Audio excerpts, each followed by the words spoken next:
What's up, y'all? Chris Singleton here, and in today's YouTube video, I'm talking about if it's a good investment or not to pay off your personal loan on your home, or if it's an investment property.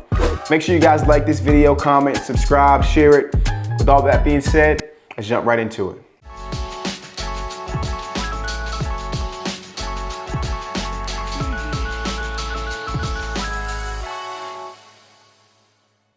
Okay, so thank you guys first and foremost for pressing the like button, because I know you did that. But if you didn't, do it right now. But really, man, I want to talk about this because interest rates are rising. I think interest rates are like 6.1% right now. Yes, 6.1. I think they were just at 3% maybe 6 months ago, not even 6 months ago. So they're going through the roof. And now even myself, I'm starting to look at houses like, should I buy this at a 6% interest rate? Is it smart for me? Should I pay off this loan? Should I pay off that loan? I've just been thinking, where am I gonna put my money?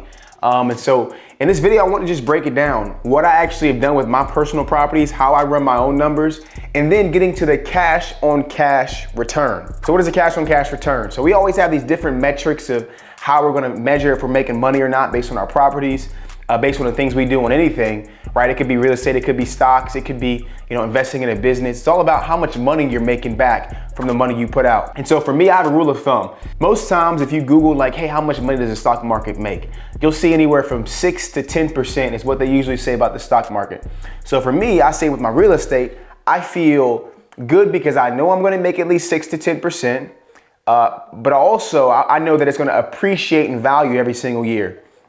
Stocks usually are up and down big time. Even real estate goes up and down, but it's not as volatile as the stock market is. So, or like cryptocurrency. I think everybody's pretty much negative if you've invested in crypto in 2022, unless you're just a superhero. If that's the case, then you need to tell me in the comments. But for me, I'm looking at least 6% on my money, and that is the very, very least. I really want to get around 10%. And so if I'm investing in anything, can I get that 6 to 10%? And the first thing that I did on my properties is I just pulled up my mortgages. How much do I owe?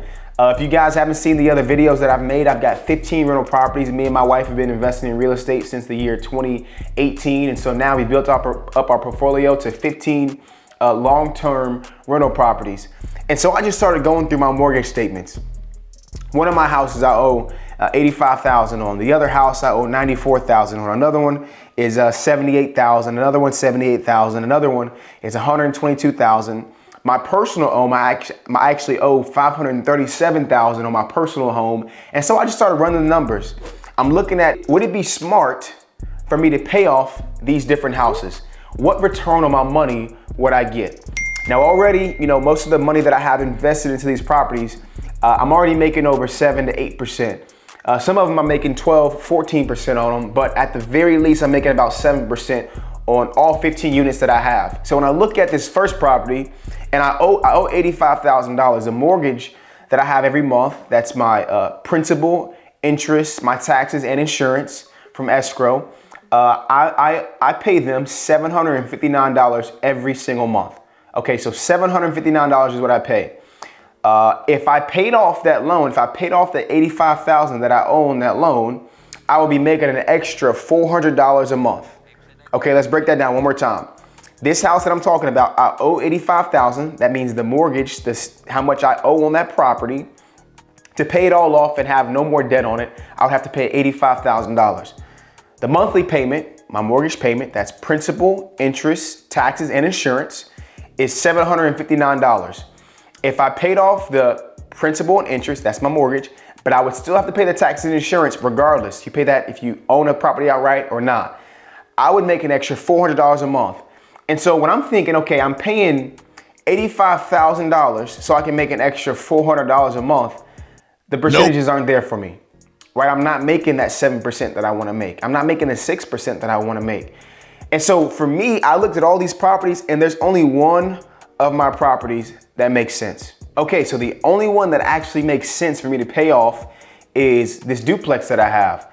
I bought it years ago. I actually bought this in 2018 and I bought it at $175. I put like $20,000 into it, all in at $195, and I was rented out for $1,000 each side every single month. I had a washer and dryer in there. I asked the tenants, hey, do you need a washer and dryer? Do you have one? If you can't afford one, I can buy one and just charge you a little bit more, like $25 extra per month for your rent. They did this, And so the numbers are looking fantastic. I'm cash flowing big time already on the property. I mean, the numbers are great. I think I'm making, 13%, 14% on my cash after everything on this property as it stands. But I'm thinking about the money that I have right now. Should I pay off this loan? And this duplex, I owe $94,000, right? So a duplex is 2 different units, okay? I've got 2 bedroom, two bed, 2 bath over here, 2 bed, 2 bath over there.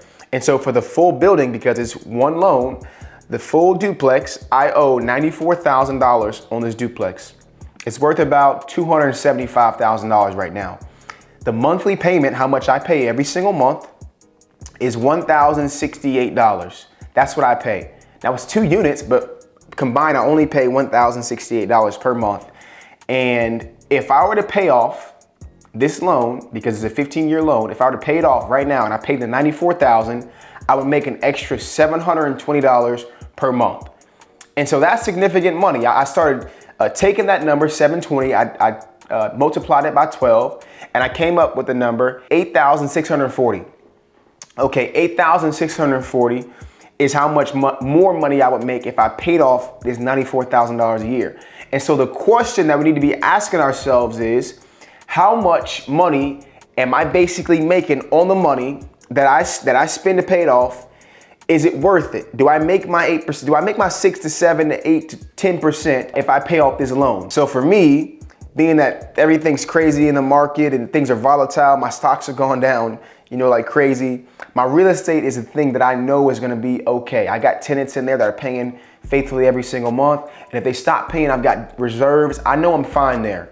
So if I were to pay off $94,000 for this loan, I'd make an extra $720 more a month.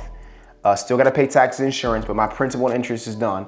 I would make 9.2% on that money. That's a good return. Now, you may be saying to yourself, well, Chris, you're already making 14%. Why would you pay it off to make 9%? And, for me, I think it's peace of mind, number one, but also number two, it just makes sense. I have this money over here that I'm losing money on, with other things like the stock market, like up and down, like everything's up and down. But I know, hey, if I just take this other money that I have sitting here, making 2% in the money market, and I plow it into this house, I'm gonna make an extra $720 a month. Now for me, this will make sense. All the other loans that I have don't make sense. They have a 3% interest rate on them, or a 3.125% interest rate on them. So none of them make sense except for this duplex.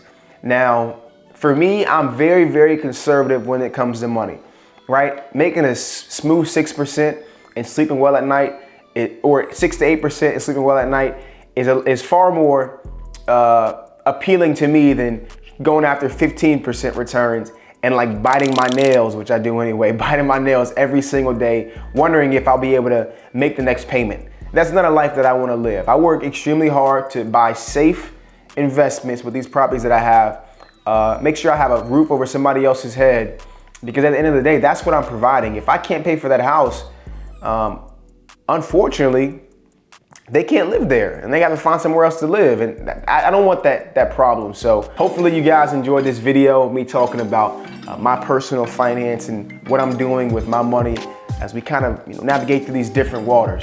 Make sure you guys like, subscribe, comment, and share it. And until next time, God, love, peace. At our current home, making this our dream house, but hopefully this is a cool update. You guys saw part 2. We got more updates coming on our house, and a big secret about a magazine that we're gonna be on the cover of. But I can't say too much more than that. I've always told you guys I'll give you the good, bad, and ugly of real estate back in my personal home, okay? Ready?